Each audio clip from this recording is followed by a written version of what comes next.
नमस्कार विद्यार्थी मित्रांनो, तुमचं स्वागत आहे आपल्या बी द बेस्ट या यूट्यूब चॅनलवर.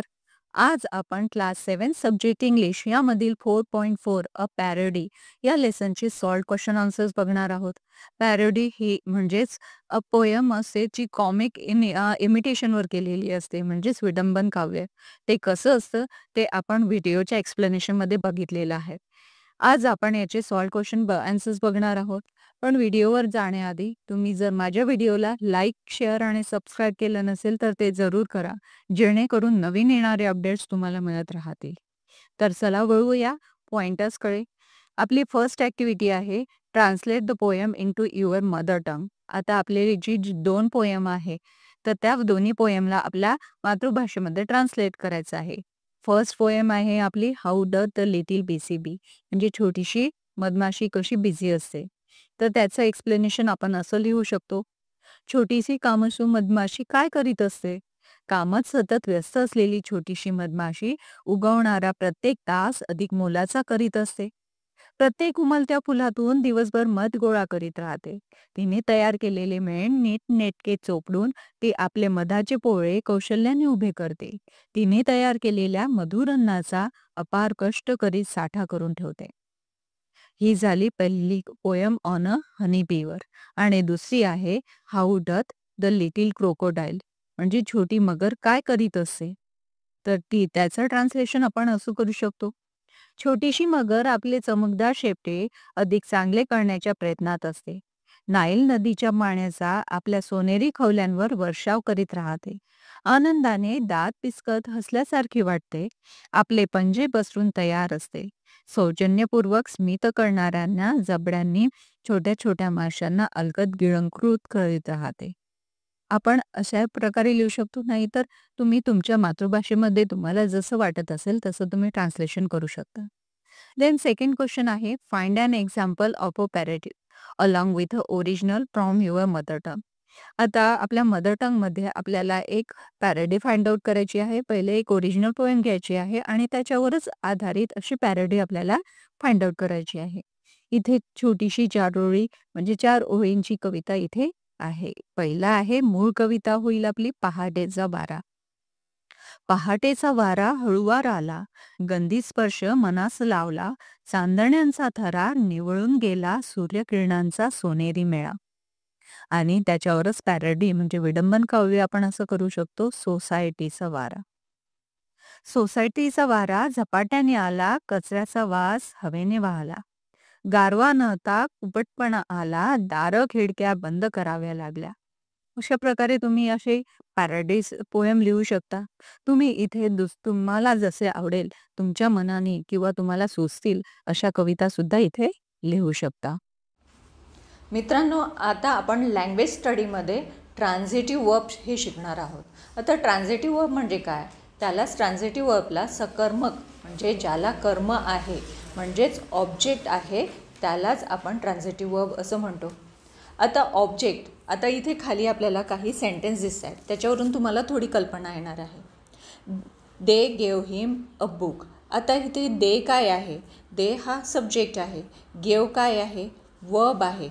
अँड हिम काय आहे? ऑब्जेक्ट. आणि अ बुक पण सुद्धा इथे ऑब्जेक्ट आहे. आता इथे तुम्हाला या सेंटेन्समध्ये 2 ऑब्जेक्ट दिसत आहेत, ऑब्जेक्ट 1 आणि ऑब्जेक्ट 2.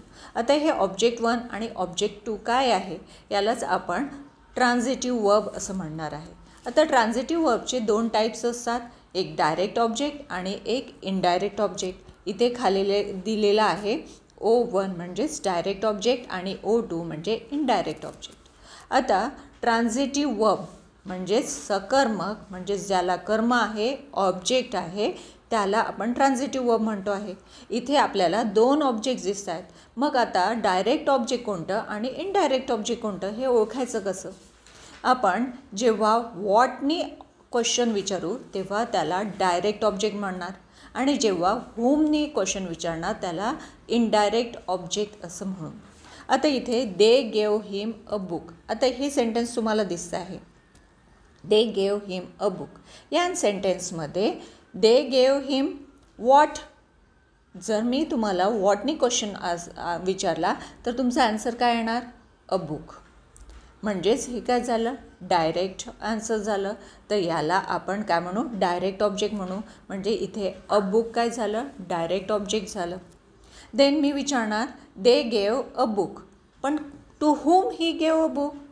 जेव्हा मी हुमनी क्वेश्चन विचारला तर तेव्हा तुमचा आन्सर काय येणार, हिम.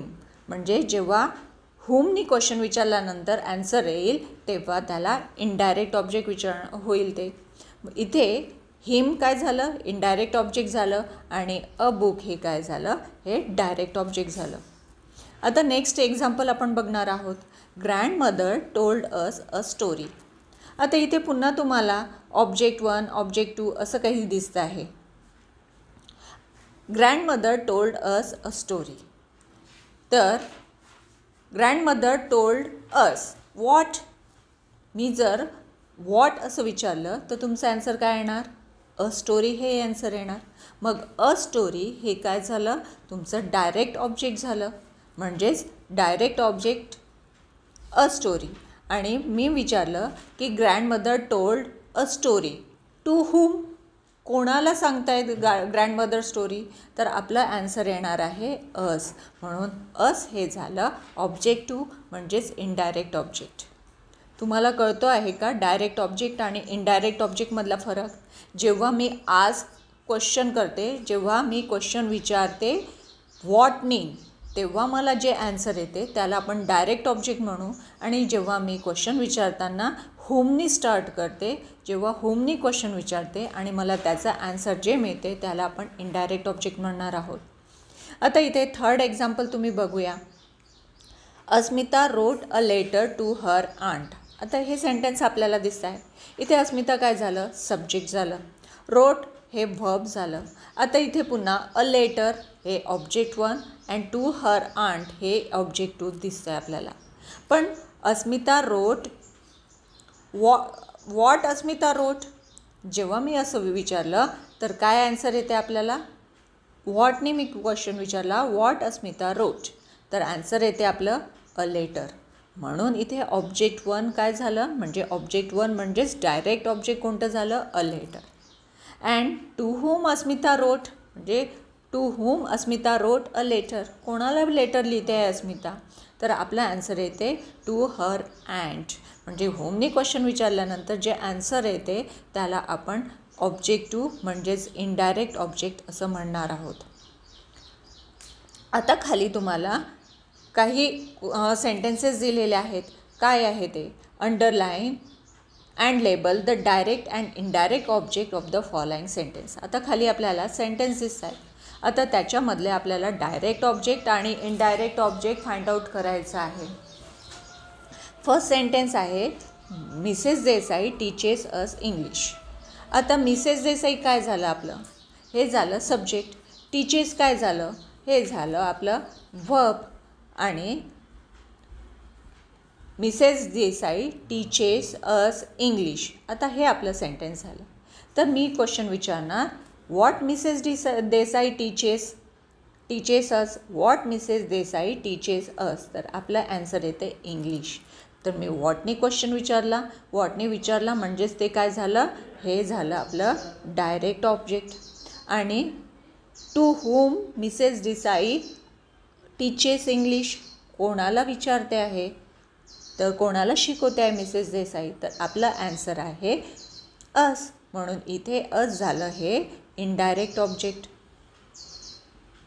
देन सेकंड सेंटेन्स आहे he brought some water for the old man. आता ही झालं आपलं सब्जेक्ट झालं. देन ब्रॉट हे झालं आपलं वर्ब.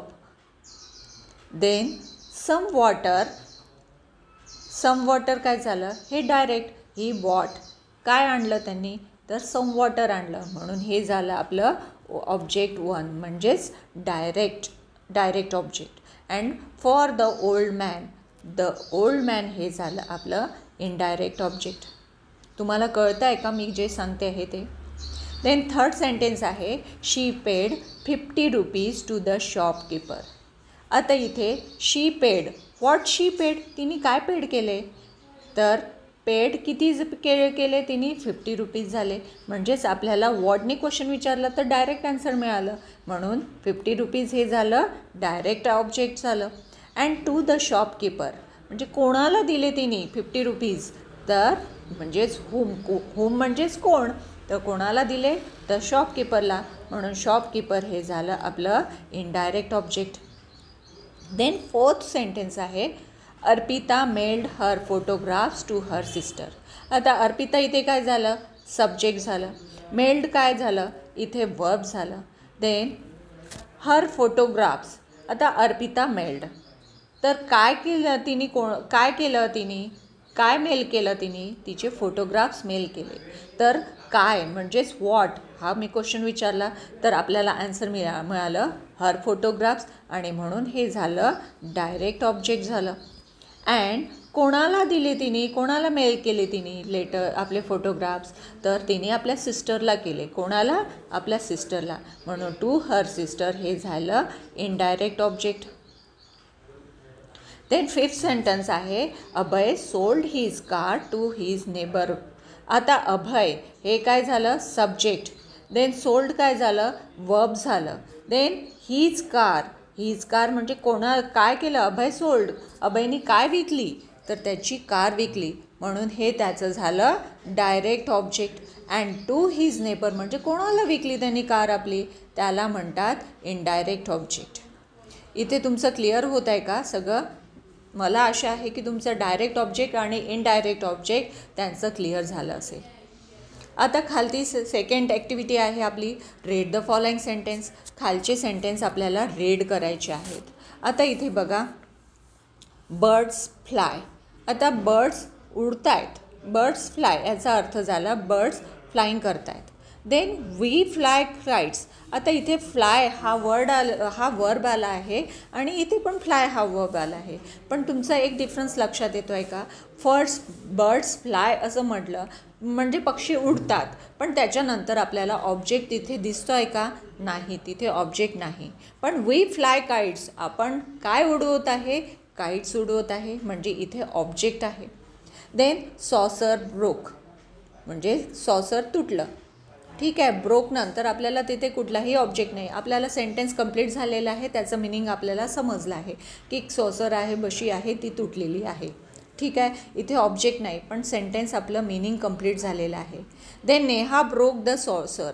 आता कोणी तोडली ती? नेहा ब्रोक द सॉसर, म्हणजे इथे पण ब्रोक आहे, पण इथे द सॉसर म्हणजे इथे ऑब्जेक्ट आहे. Then the water boiled, sentence complete झालेलं आहे आपलं इथे. Then she boiled the water, तिने पाणी बॉइल्ड केलं.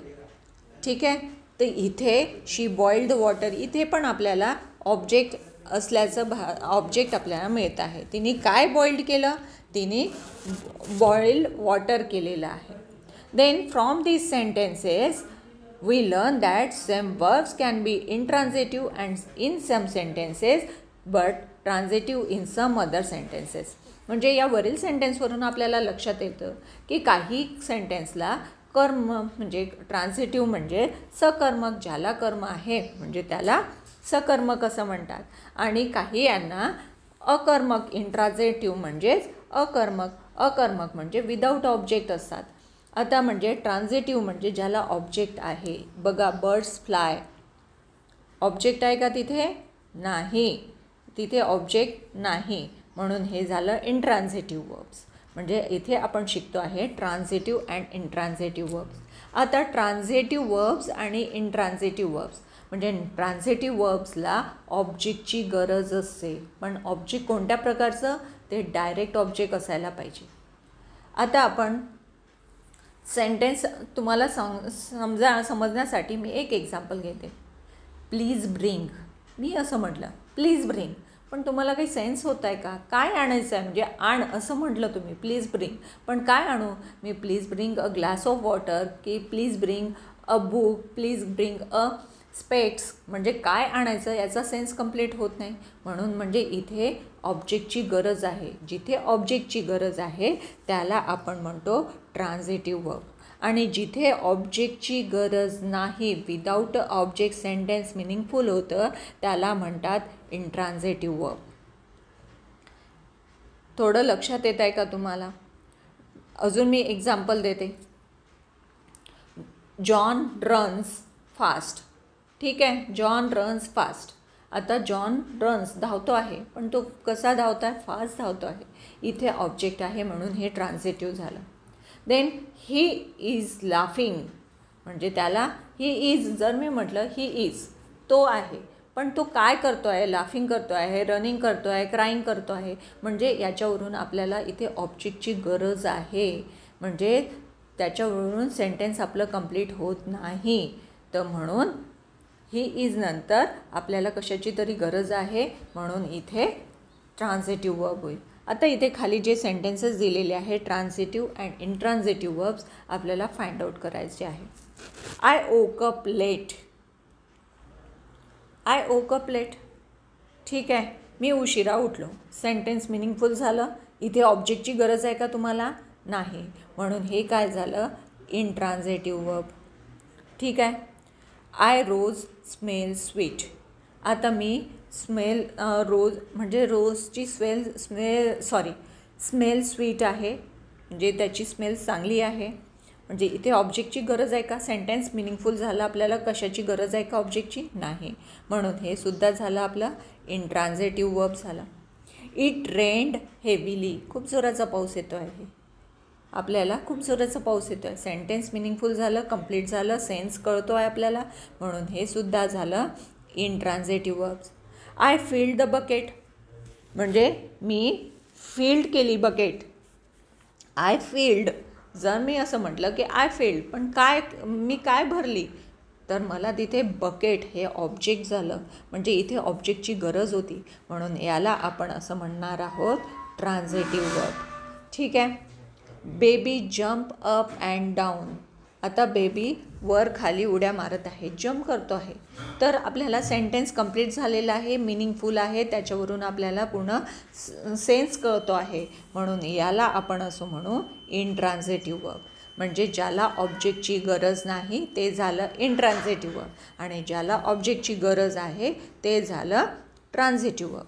आता सेकंड रोमध्ये बघणार आहोत. The cat smelled a rat. आता कॅट स्मेल्ड, पण कशाची स्मेल घेतली त्यांनी? अ रॅटची, म्हणजे जिथे ऑब्जेक्ट झालं अ रॅट, म्हणजे अ रॅट, म्हणजे इथे हे सेंटेन्स झालं transitive verb. The mist rolled away. Mist म्हणजे काय? धुकं. धुकं निघून गेलं, म्हणून आता इथे धुकं निघून गेलं. Mist rolled away complete sense आहे, आपल्याला पूर्ण सेंटेन्स कळतो आहे, म्हणून याला असं म्हणतात intransitive verb. Then pour the milk. ठीक आहे, मिल्क पोअर द, जर असं म्हटलं पोअर, पण काय पोअर करू? मिल्क करू, वॉटर करू, आणखीन काय करू?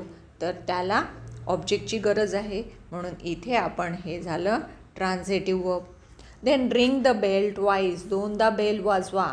रिंग द बेल ट्वाईस, म्हणजेच याला दोनदा, रिंग द बेल, पण कितीदा? दोनदा, म्हणून याला आपण म्हणू transitive verb. Then glass was full. ठीक आहे, ग्लास भरलेला आहे, सेन्स होतो आहे, आपल्याला कळतो आहे, म्हणून इथे झालं इंट्रान्झिटिव्ह वर्ब. देन नेक्स्ट आहे the loud noise woke up. Then the loud noise woke him, म्हणजे मोठ्या आवाजाने तो उठला. तर इथे ओक हिम झालं, म्हणजे ऑब्जेक्ट आहे, म्हणून हे काय झालं? ट्रान्झिटिव्ह वर्ब झालं इथे. Then they rolled up the carpet. आता त्यांनी काय रोल्ड अप केलं? द कार्पेट, म्हणून हे कोणतं झालं? ट्रान्झिटिव्ह वर्ब झालं. The bell rang. बेल वाजली, म्हणून इथे ऑब्जेक्टची गरज आहे का? कंप्लीट सेन्स आहे आपला, म्हणून याला आपण म्हणणार intransitive verb. Baby bounce the ball. बेबीने बॉल बाउन्स केला, म्हणजेच काय बाउन्स केला? बॉल बाउन्स केला. इथे द बॉल हे काय झालं? ऑब्जेक्ट आहे, म्हणून याला आपण म्हणू transitive verb. Then baby caught the ball. बेबीने बॉलला पकडलं. इथे सुद्धा ऑब्जेक्ट आहे, म्हणून याला आपण म्हणणार आहेत ट्रान्झिटिव्ह वर्ब. आता आपली नेक्स्ट ॲक्टिव्हिटी आहे 2 minutes ऑफ ओरल वर्क. आता इथे काय आहे? Choose one word each both from A and B and make as many sentences as possible within 2 minutes using both the words. आता इथे खाली एमध्ये काही आपल्याला वर्ड्स दिसत आहेत आणि बीमध्ये आहे. तर ए आणि बी यांची मॅच द पेअर करून असे मिनिंगफुल